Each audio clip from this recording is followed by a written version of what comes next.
everybody, this is Stuart with Wine on the Dime, and today I'm going to be reviewing the Goose Ridge Vineyard Selection Merlot from Columbia Valley. It is 14.5, is that correct? Yes, 14.5% alcohol by volume, and I want to say I paid $13 for it at my local grocery. Actually, you know what? I think I have the receipt. Hold on. Correction, I paid $11.69 at my local grocery store.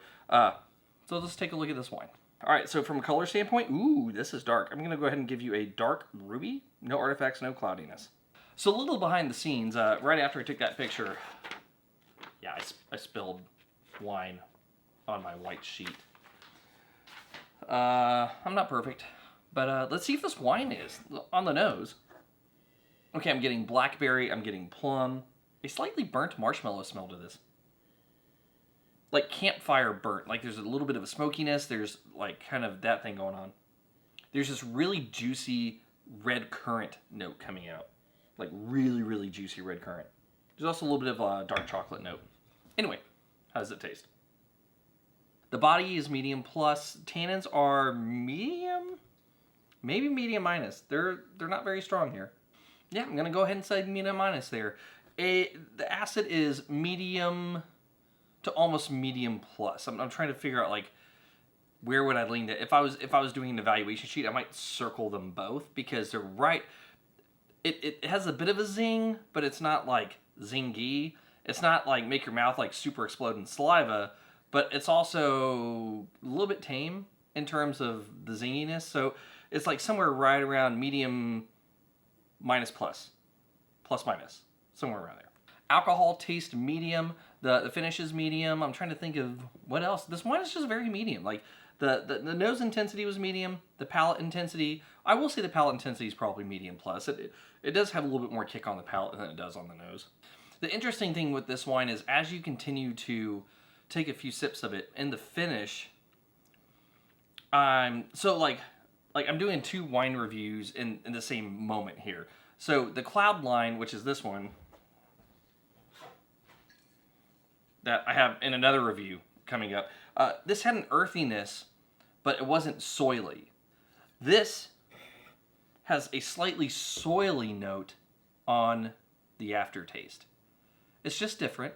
It actually doesn't taste out of place. Like it doesn't make the wine taste dirty or anything. It's a different characteristic in terms of earthiness between this and this. Okay, but how does it rate? Let's get to the blick to find out.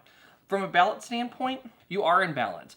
If you had more tannin, then you would need more acid. You would probably need a little bit more body. And those things are not present in this wine. So I'm going to say, with the way it's structured and presented, it is a full point on balance. Length, medium finish, half a point.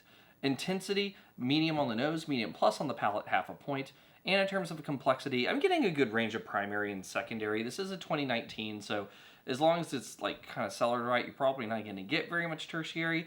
However, though, I am missing some of those notes that, well, I got in that other wine I just brought out here, like those mallow notes. A little bit more complexity in the secondary and primary. I am missing that, so I'm going to go ahead and give you half a point here. So when you add everything up, I'm going to give you good. And my reasoning behind this isn't regarding my comments on the structure. If you had more structure and you were still in balance, you'd still be getting a full point.